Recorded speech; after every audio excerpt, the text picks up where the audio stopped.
दोस्तन के दोस्त दुश्मन ला तलवार, तोहनी जैसन गुंडन के हम पीट के बनाई ले खाजा, काहे के हमार नाम है राजा।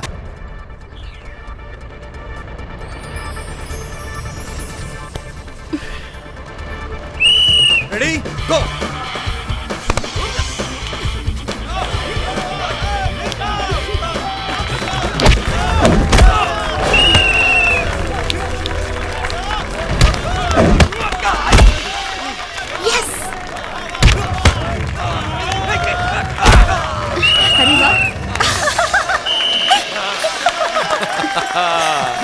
तो भीखम सिंह ने अब तक सारे पहलवानों को मात दे दी।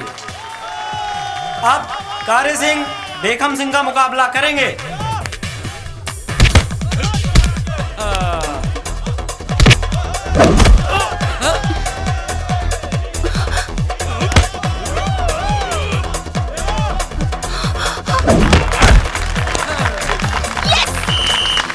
अरे वाह, भीखम सिंह ने कारी सिंह को भी हरा दिया। क्या आप इस इलाके में कोई ऐसा पहलवान है जो भीखम सिंह को हराकर 1.5 लाख रुपए बतौर इनाम ले जाए? जी। बा केहू के बाजू में इतना दम जे भीखम सिंह के साथ मुकाबला कर सके? लागता ए इलाका में कोनो माई अपन पूत के दूध ना पिलौले जे भीखम सिंह के साथ मुकाबला कर सके। हम करे मुकाबला।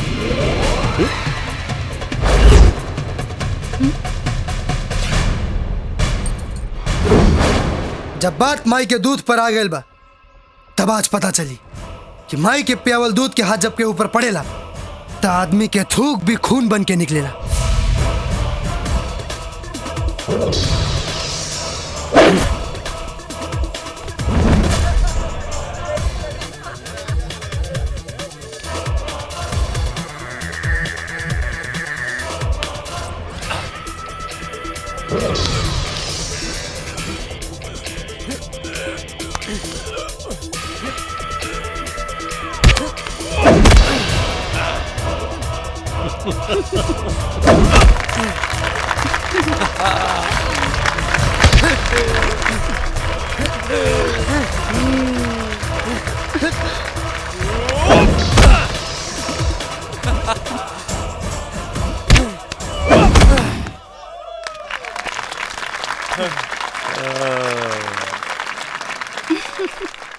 उठ। पड़ गई।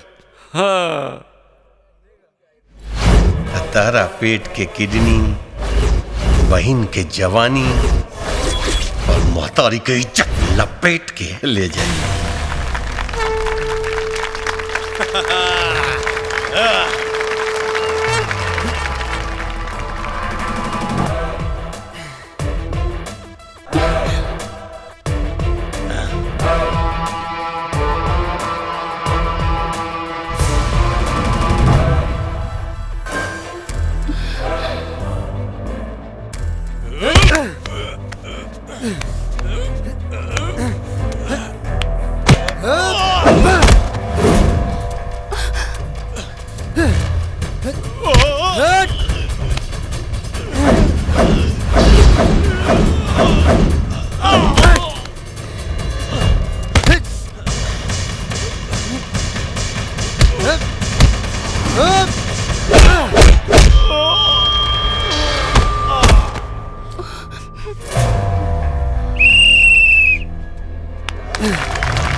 जी।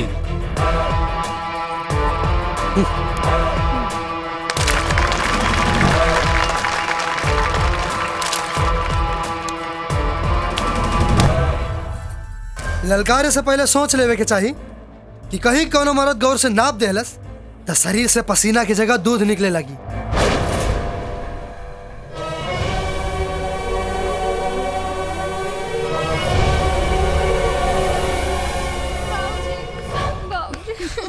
ले का हो गेल मल प्याली बिटिया के? अरे अगला साल फिर जीत जाए हमनी। ई बात नहीं के बाबूजी, वो तो हमके पता बा।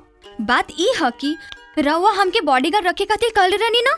अरे हाँ, हमके ई है बॉडीगार्ड चाहिए बस। ई छोड़ा। बेटा काल जब तू आँख खोलबू ना तो वो तहार बॉडीगार्ड बन के रही तेरा सामने। सच बाबूजी, थैंक यू।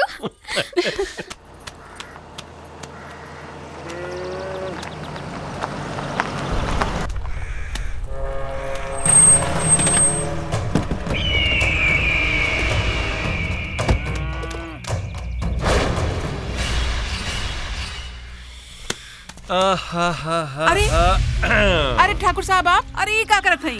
अरे करे द भाई, हम तो गाँव के हैं यहाँ, कोनो ठाकुर साहब विदेशी थोड़े हैं। पैसा चुकावे में तो अभी बहुत समय बा। अरे पैसा खातिर थोड़े आयल बानी हम तो आयल बानी आपके बेटा के नौकरी देवे खातिर। हम अपना बेटा के कलम चलावे के सिखैले बानी भयंकर बाबू, आरी चलावे के ना। अब देखा हो मकान बाबू, काल पहलवानी जीत के ना तार बेटा 1.5 लाख रुपया कमाइले बा, लेकिन अगर बेटी के बॉडीगार्डी करी तो 1 साल में पूरा 5 लाख रुपया कमाई। गलती ना करे भयंकर जी, आजकल ड्राइवर और बॉडीगार्ड ही अमीर लोगन के दामाद बनता। एक बार नौकरी कर ली बेटी तब पता चले कि का बनी। हमार बेटा राव रुकनी ना करी, ई बात रउआ समझ ली।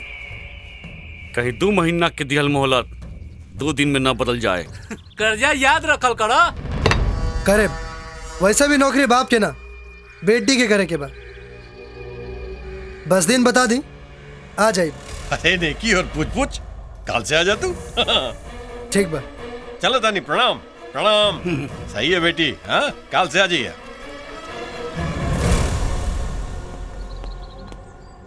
ओह राजा। अरे वाह, इतना पंक्चुअल, वेरी गुड बेटा वेरी गुड।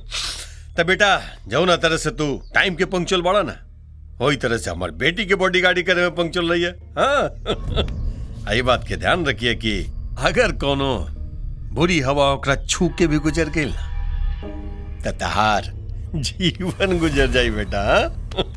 ख्याल रखिए। हाँ और हाँ बेटा, ये बात के खास तौर पे ध्यान रखिए कि हमार जो बेटी बिया ना वो कुछ ज्यादा ही सरफिरी बिया। सरफिरी बिया।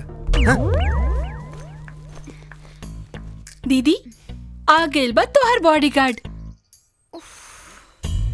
वाह, मांस के मोटरी गिद्ध रखवार जी। अब भयंकर, अब हम ही खाइब तोर कंकर। हेलो, का देख रहल बाड़ा? अरे बॉडी, हाँ? अब बॉडीगार्ड बनल बानी तब बॉडी के मुआयना तक कराई के पड़ी ना।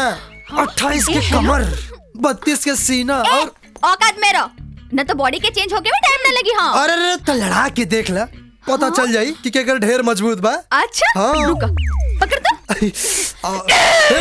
अरे दीदी, गुस्सा में आदमी बेवकूफी करेला। अरे हटा, एक बतावा तनी। सही में यार, एकदम सॉलिड बॉडी। दीदी, तरबूज चाकू पे गिरे या चाकू तरबूज पे? काटे के तरबूज के होला। काहे के तरबूज? अरे तोहनी के अपन बगीचबा के साग के रस पिला पिला करके इतना मजबूत केले बानी। आई का आइए खड़ा बाड़ू, जा जा बाजार जा। ए बॉडीगार्ड ले जो किनी के। ए फॉलो मी। चल।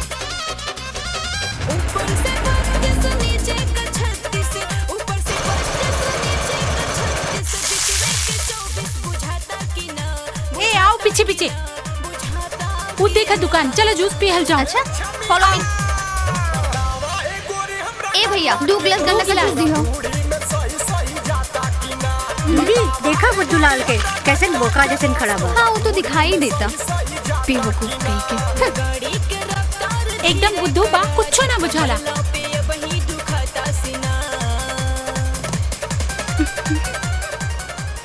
ए एकरा तो जरूर मजे चखाई। हाँ ना, हाँ, बुद्धू कहीं के।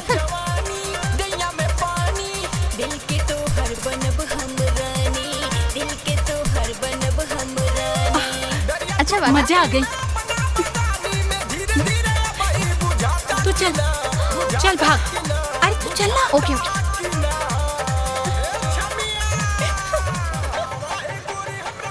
अरे कहाँ गई?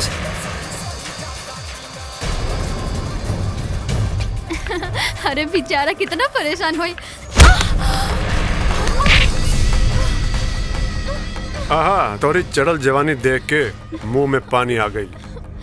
जी तक करता के अभी काट खाए। ए, जबान संभाल के बोल, हमरा के छोड़ दे, न तो अच्छा ना होई। न तो करे।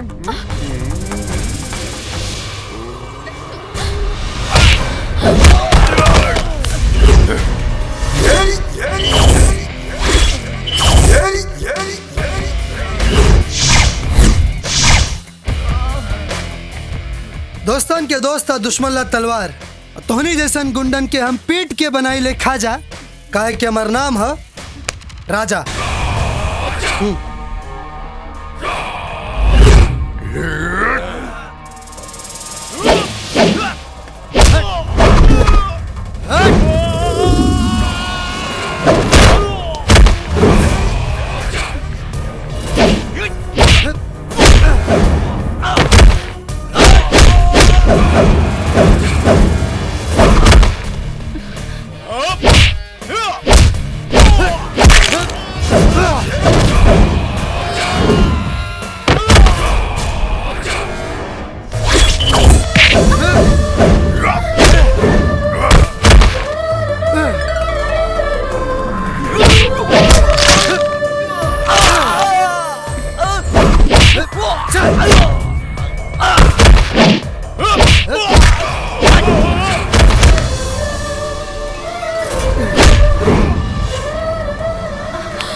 चलिए मैडम।